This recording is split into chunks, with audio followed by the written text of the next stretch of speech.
La question de la marque est particulièrement importante dans le sens où celle-ci n'est jamais figée.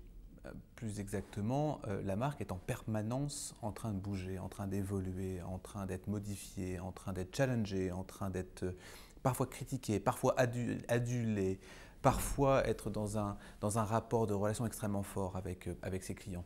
Pour comprendre ça, on a plusieurs évidemment marques à l'esprit. Une des plus importantes ces dernières années est évidemment Apple.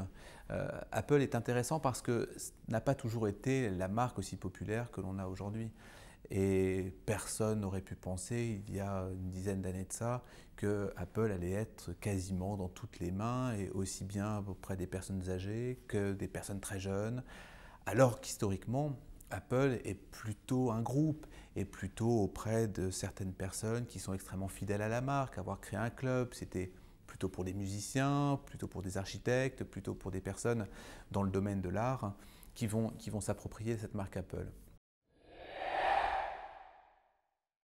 Cette question à propos d'Apple et cette popularisation qui est arrivée montre l'importance de la marque et montre son caractère fluctuant en permanence. Fluctuant en termes de cible, fluctuant en termes de perception, en termes de relations. C'est d'autant plus important que nous sommes désormais complètement dans une économie de service. Dans une économie de service, ça veut dire quoi? Ça veut dire que même les entreprises historiquement manufacturières, historiquement industrielles, sont aujourd'hui complètement dédiées au service. Ça ne veut pas dire qu'ils n'utilisent pas le produit, mais le produit devient au service du service. Que vous ayez un Vélib dans lequel on a le vélo et la marque Vélib que l'on utilise comme service, que vous pensiez à General Electric par exemple, où les scanners, les IRM vont être également des produits au service du service, que vous preniez l'iPhone dont on parlait juste à l'instant, où finalement dans toute une assemblée, vous allez avoir le même cadre, mais à l'intérieur les services seront différents. Le produit, en l'occurrence l'iPhone, l'iPod, va être au service du service.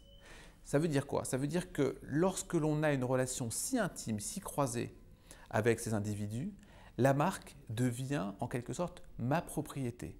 J'en possède une partie. Et j'en possède une partie, et donc la fluctuation de la marque dont on parlait au début est d'autant plus fluctuante qu'il y a une perception de la marque qui va être différente.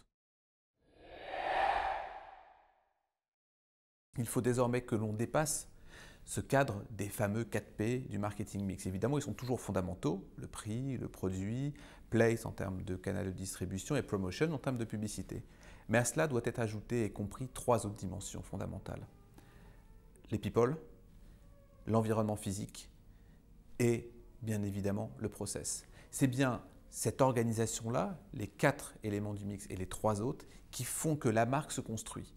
J'ai besoin de Nespresso, aussi bien en termes de pricing, en termes de produits de bonne qualité, en termes de promotion avec publicité avec George Clooney, et évidemment en termes de place de distribution. Mais ça ne suffit pas. C'est également l'environnement physique lorsque je vais chez Nespresso, dans une boutique. C'est également le process. Est-ce qu'il me livre à domicile? Est-ce qu'il s'occupe de mon recyclage? C'est également évidemment les people qui sont les personnes qui vont s'adresser à moi.